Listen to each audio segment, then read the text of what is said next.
Hi, it's Jill from Jilly Bean Studio. I hope you can join me today as I start a new junk journal.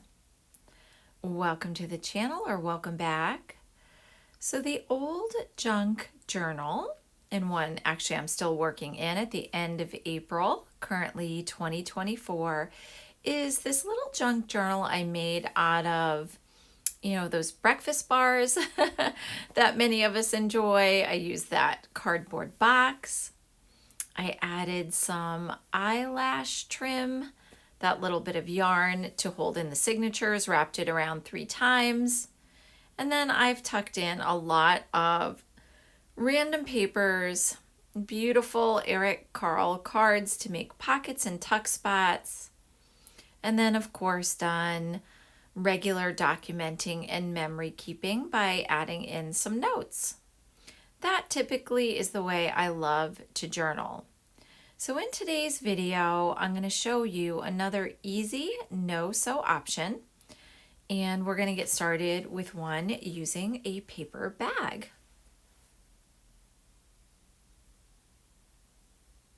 I think this is going to be really fun to use. I have done paper bag journals a number of times, and every time I try one, I really enjoy working in them. They're so simple. I love to repurpose the packaging. Again, I like to journal a few times a week, so I've sort of set myself up for having not that large of a journal, or if I have a larger journal, sometimes I use it for a couple months. So we'll see how it goes. I'm a go with the flow kind of gal. And also, I would love to know what you enjoy in your journaling practices. One of the things I enjoy making and using are printables.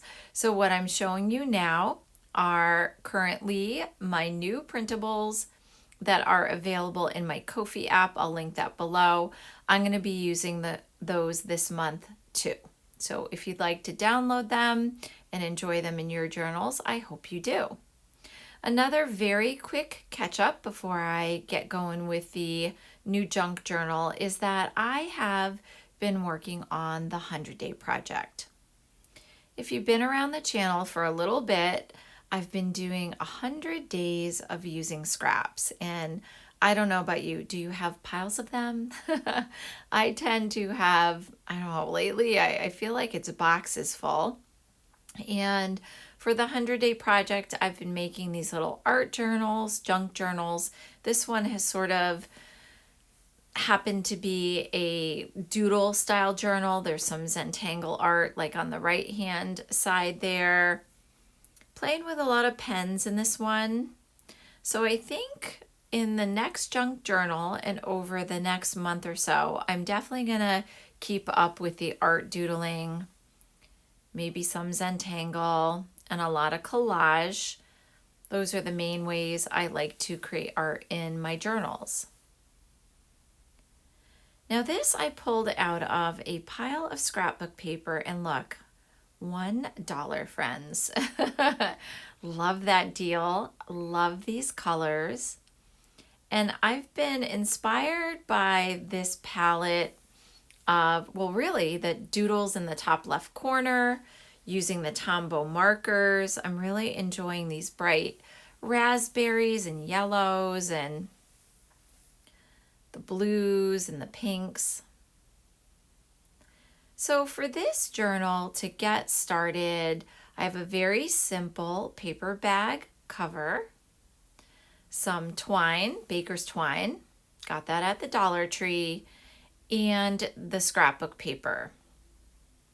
That 12 by 12 scrapbook paper block I cut in half, and I am using about 5 sheets, and look at these paper bag pocket options in the back.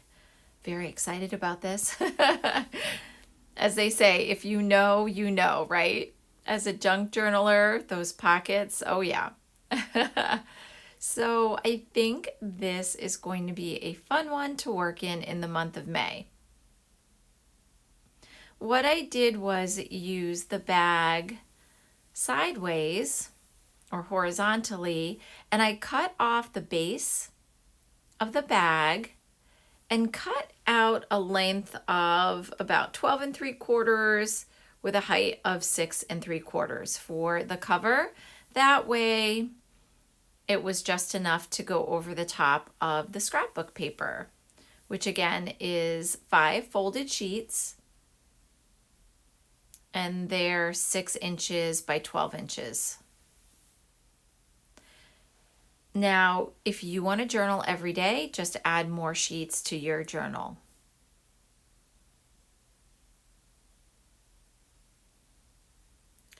The other thing is I used the baker's twine and wrapped it around about 3 times.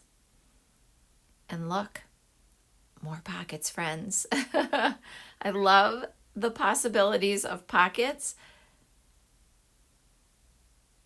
And I likely will either glue, staple, or sew part of that closed when it comes time to actually use them as pockets. So again, lining it all up there, I cut off the top layer of the base, the dimensions that I needed, slid in the 5 scrapbook paper sheets, and I think I will be set for my visual journaling. I hope that gave you a few ideas. I think junk journaling can be very simple. The good old true trash journals are always a lot of fun. Or repurposing supplies that you haven't used in a long time. I can't tell you how long ago I bought that pad of scrapbook paper for $1, and it feels really good to use it now. So for the month of May, I look forward to hearing what you're doing in your journals. And again, if you want to enjoy the printables, please click on the Ko-fi link below. Thanks for stopping by the channel. I really appreciate you being here, and happy journaling to you.